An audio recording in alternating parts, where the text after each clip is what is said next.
CUET और board के exams को आज हम आग लगाने वाले हैं। जी हाँ दोस्तों, क्लास 12 हिस्ट्री के चैप्टर 2 को आज हम उसकी औकात दिखाने वाले हैं। शीशे में जाके एक बार अपनी शक्ल देख ले, पहले दूसरों को औकात दिखाएगा भाई ऐसे।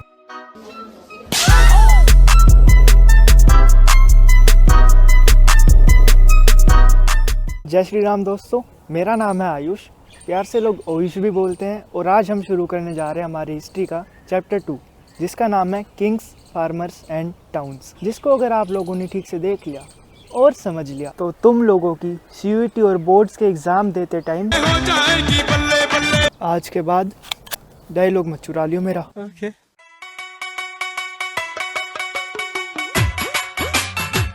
तो दोस्तों, हड़प्पन सिविलाइजेशन के एंड होने के बाद 1500 सालों में बहुत सारी डेवलपमेंट्स हुई। ये सब डेवलपमेंट्स के चलते जो इंडस रिवर और उसकी ट्रिब्यूटरीज थी, उसके पास में जो लोग रहते थे, उन्होंने ऋग्वेदा का कंपोजिशन किया, मतलब कि ऋग्वेदा लिखी।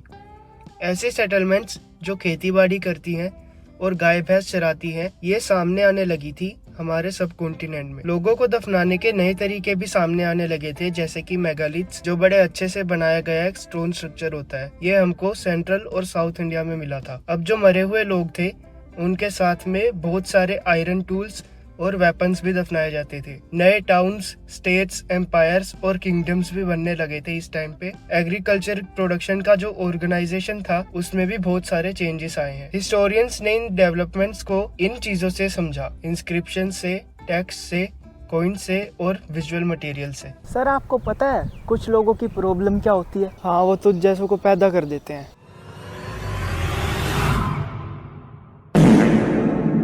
तो चलिए दोस्तों, अपने चैप्टर का पहला टॉपिक शुरू करते हैं, प्रिंसेप एंड पियादासी।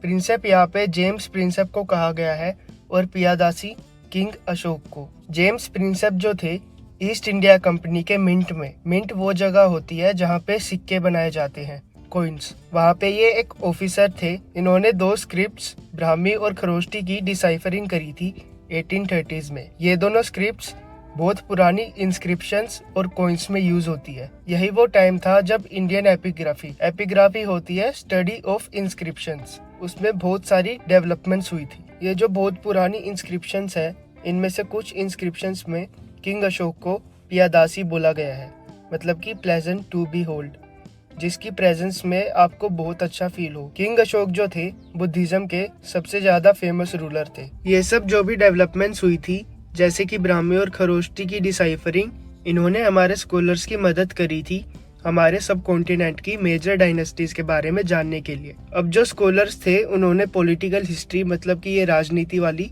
उस पे फोकस करना शुरू कर दिया था और उसके कनेक्शंस पे भी with social and economic developments.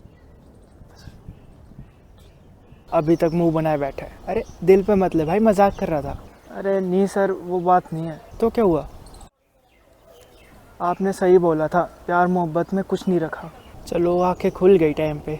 पर हुआ क्या, ये तो बता। कल अपनी गर्लफ्रेंड से पूछा मैंने कि तुमको कुत्ते पसंद है या नहीं, तो बोलती कि बार बार मत पूछा करो, एक बार कह दिया ना I love you.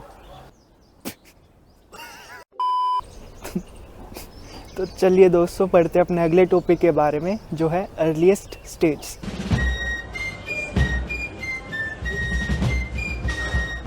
Earliest states से पहले चलिए कुछ बातें इंस्क्रिप्शंस के बारे में जान लेते हैं। इंस्क्रिप्शंस वो राइटिंग्स होती हैं जो हार्ड सरफेसेस जैसे कि स्टोन्स, मेटल्स और पोट्री पे कार्व करी जाती है। ये जो इंस्क्रिप्शंस की स्टडी होती है, उसको एपिग्राफी बोलते हैं, और जो मैन्युस्क्रिप्ट्स की स्टडी होती है, उसको पेलियोग्राफी बोलते हैं। इंस्क्रिप्शंस और मैन्युस्क्रिप्ट्स में फर्क ये होता है कि मैन्युस्क्रिप्ट्स पेपर वगैरह पे लिखी जाती है, जो सॉफ्ट मटेरियल होता है थोड़ा, और इंस्क्रिप्शंस हार्ड मटेरियल पे लिखी जाती है, जैसे कि स्टोन्स, मेटल्स और पोट्री। जो सबसे पुरानी इंस्क्रिप्शंस थी, वो प्राकृत लैंग्वेज में थी, और पाली, तमिल और संस्कृत जैसी लैंग्वेजेस को भी यूज किया जाता है इंस्क्रिप्शन को लिखने के लिए। चलिए अब जानते हैं 16 महाजनपदास के बारे में। 6th सेंचुरी BCE में अलग अलग रिलीजन्स में एक ग्रोथ देखी गई थी, जैसे कि बुद्धिज्म में और जैनिज्म में। बुद्धिस्ट और जैना के जो टेक्स्ट हैं, वो बताते हैं कि उस टाइम पे 16 स्टेट्स होते थे जिनको महाजनपदास बोला गया है। उनमें से 7 ये हैं, जिनको आप गॉक और MVP जैसे कि पबजी में जब आप गन चलाते हो तो आवाज आती है ना, गॉक, और वो जब मैच जीत लेते हो तो आप MVP मोस्ट वैल्यूएबल प्लेयर बन जाते हो। जी से होता है गांधारा, ए से अवंती, के से कुरु, के से कुशाला, M से मगध, V से वज्जी, P से पंचाला। इन 7 महाजनपदास को ठीक से याद कर लेना, ये सबसे ज्यादा इम्पोर्टेंट है। जनपदा एक ऐसी जमीन होती है जहाँ पे जना के मतलब कि पीपल, क्लैन या ट्राइब के पदा पैर पड़े हैं और वो वहाँ पे सेटल हो गया है। ज्यादातर महाजनपदास में किंग रूल करते थे, पर कुछ में ओलिगार्कीज, जिनको गणाज और संघाज भी बोलते हैं, वो रूल करते थे। ओलिगार्कीज, गणाज या संघाज में पावर जो थी वो एक से ज्यादा लोगों में शेयर की जाती थी। महावीरा और बुद्धा ऐसे ही गणाज से बिलोंग करते थे। हर एक महाजनपदास की एक कैपिटल सिटी होती थी जो फोर्टिफाइड होती थी, मतलब कि जिसके चारों तरफ दीवारें होती थी। 6th सेंचुरी BCE से ब्राह्मण्स ने एक संस्कृत टेक्स्ट को कंपोज करना शुरू किया जिसका नाम था धर्मसूत्रास। धर्मसूत्रास में रूल्स लिखे गए थे जो कि एक रूलर को फॉलो करने चाहिए। रूलर्स को एडवाइस किया जाता था कि वो कैट से टैक्सेस ले। कैट है यहाँ पे कल्टीवेटर्स, आर्टिसंस और ट्रेडर्स। जो आसपास के स्टेट्स थे उन पे रेड करके वेल्थ एक्वायर करना भी एक लेजिटिमेट सोर्स था इनकम का। मगध जो आज के टाइम पे बिहार में है वो सबसे पावरफुल महाजनपदा था 6th से 4th सेंचुरी BCE के बीच में। और ये क्यों था, इसके रीजंस है कि यहाँ का जो एग्रीकल्चर था बहुत प्रोडक्टिव था। यहाँ पे जो आयरन माइंस थी वहाँ तक आसानी से पहुँचा जा सकता था, जो प्रोवाइड करते थे रिसोर्सेज, टूल्स और वेपन्स के लिए। एलिफेंट्स जो किसी भी आर्मी में सबसे इम्पोर्टेंट होते हैं वो भी मिलते थे इस रीजन में। गंगा और उसकी ट्रिब्यूटरीज प्रोवाइड करती थी एक आसान और सस्ता कम्युनिकेशन। यहाँ के जो किंग्स थे वो भी रूथलेस और एम्बिशियस थे, जैसे कि बिम्बिसारा, अजातशत्रु और महापद्म नंदा। राजगाह इसकी कैपिटल थी जो आज के टाइम में राजगीर में है, और ये एक फोर्टिफाइड सेटलमेंट थी जो कि हिल्स में बसती है। 4th सेंचुरी BCE में इसकी जो कैपिटल है राजगाह, उसको शिफ्ट करके पाटलिपुत्र कर दिया गया था जो कि आज के टाइम में पटना में है। तो दोस्तों हमारा अगला टॉपिक है एन अर्ली एम्पायर। मगध की जो ग्रोथ थी वो उसके पीक पे थी जब मौर्यन एम्पायर सामने आया, जिसके फाउंडर थे चंद्रगुप्त मौर्य। चंद्रगुप्त ने अपना एम्पायर अफगानिस्तान और बलूचिस्तान तक एक्सटेंड कर दिया था, और इनके जो ग्रैंडसन थे किंग अशोका, जो गुप्ता डायनेस्टी के सबसे फेमस रूलर थे, उन्होंने कलिंगा जो कि आज के टाइम पे ओडिशा में है उसको कॉन्कर कर लिया था। चलिए अब मौर्यास के बारे में और जानते हैं। हिस्टोरियंस जो थे उन्होंने मौर्यन एम्पायर की हिस्ट्री को रिकंस्ट्रक्ट करने की कोशिश करी थी आर्कियोलॉजिकल फाइंड्स के द्वारा, जो थे स्कल्पचर्स, कंटेम्पररी वर्क्स जैसे कि अकाउंट ऑफ मेगस्थीन्स। मेगस्थीन्स एक ग्रीक एम्बेसडर है चंद्रगुप्त मौर्य के कोर्ट से। अर्थशास्त्र बाय कौटिल्य और चाणक्य जो कि मिनिस्टर थे चंद्रगुप्त के, और किंग अशोक के इंस्क्रिप्शंस जो थे रॉक्स और पिलर्स पे एक्सेट्रा। किंग अशोक पहले रूलर थे जिन्होंने अपने मैसेजेस इंस्क्राइब करे, मतलब कि इंस्क्रिप्शंस में लिखे रॉक्स और पॉलिश्ड पिलर्स पे। जो इंस्क्रिप्शंस थी वो धम्मा के बारे में थी, जो इसके आइडियाज को बताती है, जैसे कि एल्डर्स को हमेशा रिस्पेक्ट करना, ब्राह्मण्स के टुवर्ड्स जेनरोसिटी दिखाना, स्लेव्स और सर्वेंट्स को अच्छे से ट्रीट करना, और दूसरों के रिलीजन्स और ट्रेडिशंस को रिस्पेक्ट करना। चलिए अब देखते हैं कि इस एम्पायर का एडमिनिस्ट्रेशन कैसे होता था। 5 मेजर पॉलिटिकल सेंटर्स थे इस एम्पायर में, जिनको आप पुट से भी याद कर सकते हो। P से पाटलिपुत्र, U से उज्जैनी, T से तक्षशिला, T से तोशाली, S से सुवर्णगिरी। इस चीज की बहुत कम पॉसिबिलिटी है कि इस एम्पायर का जो एडमिनिस्ट्रेशन था वो हर जगह एक जैसा था, क्योंकि इस रीजन में बहुत डाइवर्सिटी है, मतलब कि अलग अलग लोग यहाँ रहते हैं। जो मैनेजमेंट के लिए कंट्रोल होता है वो उन एरियाज में सबसे ज्यादा स्ट्रॉन्ग था जो कैपिटल और प्रोविंशियल सेंटर्स इन सेंटर्स के पास में थे। ये सब जो सेंटर्स हैं वो बहुत केयरफुली चूज किए गए हैं, जैसे कि तक्षशिला और उज्जैनी जो है important long distance trade routes पे सिचुएटेड है, और सुवर्णगिरी कर्नाटका की गोल्ड माइंस तक पहुंचने के लिए यूज करी गई है। अकॉर्डिंग टू मैगस्थीन्स, एक कमिटी जिसमें 6 सब कमिटीज थी बनाई गई थी मिलिट्री एक्टिविटीज को कोऑर्डिनेट करने के लिए। उन 6 सब कमिटीज में से पहली लुक आफ्टर करती थी नेवी को, दूसरी मैनेज करती थी ट्रांसपोर्ट और प्रोविजंस को, तीसरी रिस्पॉन्सिबल थी फुट सोल्जर्स के लिए, 4th थी हॉर्सेस के लिए, 5th थी चैरियट्स के लिए, और 6ठी थी एलिफेंट्स के लिए। ये जो सेकंड सब कमिटीज हैं ट्रांसपोर्ट और प्रोविजंस की, इसकी जो एक्टिविटीज थी वो बहुत अलग अलग थी, जिसमें इंक्लूडेड था बुलोक कार्ट्स का अरेंजमेंट करना, इक्विपमेंट कैरी करने के लिए, सोल्जर्स की देखभाल के लिए, सर्वेंट्स और आर्टिसंस को रिक्रूट करने के लिए। किंग अशोका जो थे वो अपने एम्पायर को एक साथ रखने के लिए धम्मा के आइडियाज को स्प्रेड करते थे और इन आइडियाज को स्प्रेड करने के लिए स्पेशल ऑफिसर्स को अपॉइंट किया जाता था, जिनको धम्मा महामता बोला गया है। जो मौर्यन एम्पायर है वो 150 सालों तक चला था और इस एम्पायर की जो एडमिनिस्ट्रेशन और मिलिट्री ऑर्गेनाइजेशन की छोटी छोटी डिटेल्स हैं, उनको अर्थशास्त्र नाम की एक बुक में लिखा गया है। सर, आपने कभी वो अंकल देखे हैं, वो ढोल वाली आंटी के साथ आते हैं, खुद को कोड़े मारते हैं? क्या? अरे सर, वो करते नहीं है घूम घूम घूम घूम घूम घूम बाट, घूम घूम घूम घूम घूम घूम बाट।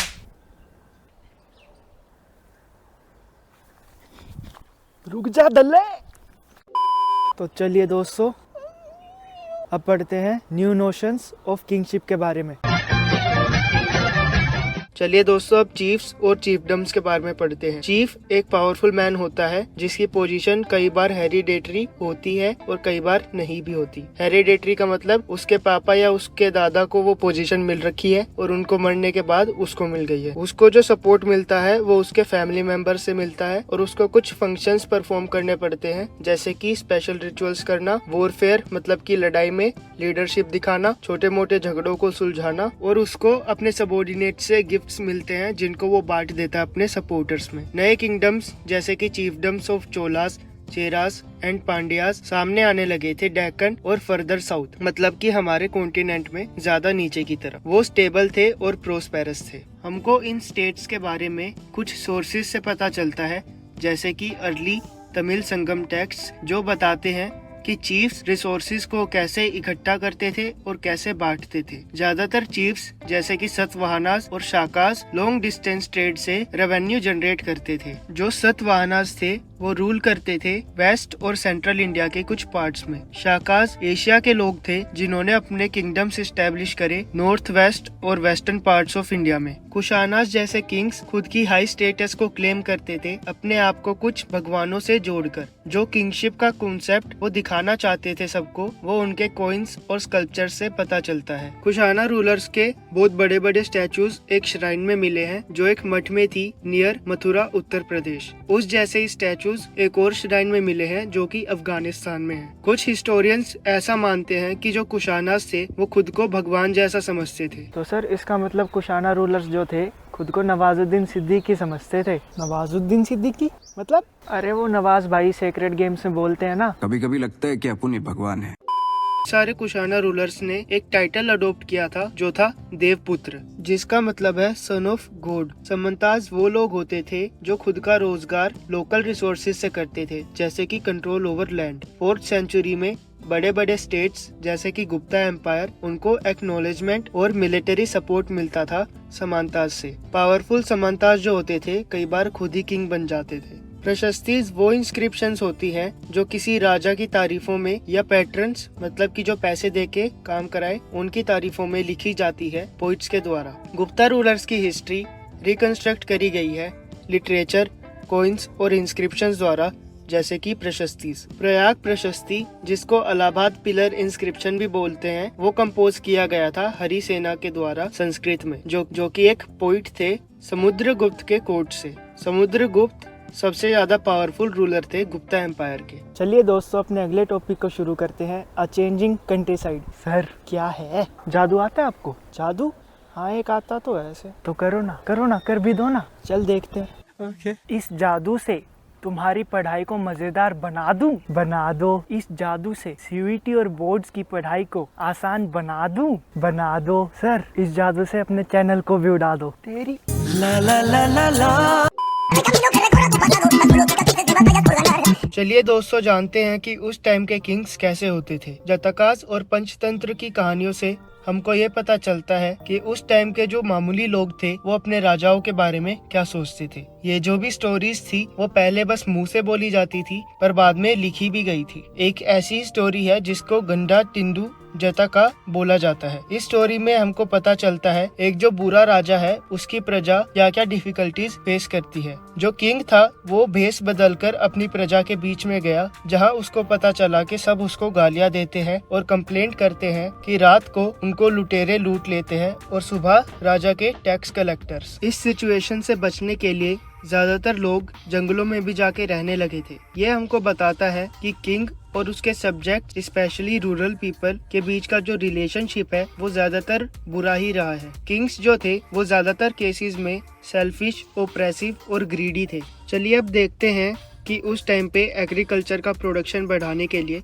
क्या क्या स्ट्रेटजीज यूज होने लगी थी। ऐसा एग्रीकल्चर जिसमें हल मतलब कि प्लो का यूज होता है वो स्प्रेड होने लगा था रिवर वैलीज में, जैसे कि गंगा और कावेरी। आयरन टिप्ड प्लोज यूज होने लगे थे उन एरियाज में जहाँ एलुअल सोइल होती थी और रेनफॉल ज्यादा होती थी। ट्रांसप्लांटेशन एक टेक्निक है जो पैडी कल्टीवेशन में यूज होती है उन एरियाज के अंदर जहाँ पानी का अमाउंट अच्छा होता है। इस मेथड में सीड्स को पहले फैला दिया जाता है एक फील्ड में, और जब उनमें से छोटे छोटे पौधे निकल आते हैं तो उनको वहाँ से ले जाकर एक बड़ी फील्ड में जिसमें पानी भरा होता है वहाँ लगा दिया जाता है। वो एग्रीकल्चर भी अब यूज होने लगा था हिली एरियाज में। एक और ऐसी स्ट्रेटेजी जो एग्रीकल्चर को इंक्रीज करने के लिए यूज हुई थी वो थी इरिगेशन, वेल्स, टैंक्स और समटाइम्स कैनल्स के जरिए। चलिए दोस्तों अब देखते हैं कि रूरल सोसाइटी में क्या क्या डिफरेंसेस थे। एक गृहपति, ओनर, मास्टर और हेड होता था एक हाउस होल्ड का, मतलब कि घर का, जिसका कंट्रोल होता था वुमेन, चिल्ड्रन,